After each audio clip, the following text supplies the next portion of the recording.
বাংলাকে এটাকে কি ফল বলে আমি ঠিক নাম পাই না। আমাদের ত্রিপুরা ভাষায় সম্ভবত এটাকে ঠাইফল দেখা হয়।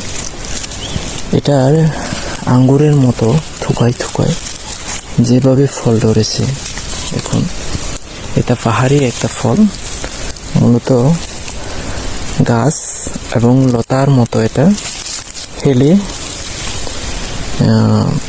বেয়ে যায় আর কি। অনেকগুলো ফল ধরেছে এবং অনেক ফল ধরে এটা। তো বনে জঙ্গলে এইভাবে ওরা ফলন হয়।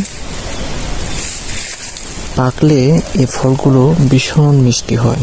এটা বিভিন্ন পাখির খেয়ে থাকে, কিন্তু এখন কাঁচা অবস্থা একদম খাওয়া যায় না। এটা কীরকম একটা অনুভূতি হয়, কাঁচা কলা খেলে যেভাবে কষ বের হয়, এই ফুলের প্রচুর কষ আছে, প্রচুর কষ, যার কারণে কাঁচা অবস্থায় খাওয়া যায় না। কোনো পাখি পশু খায় না। পাকলে ভীষণ মিষ্টি হয়,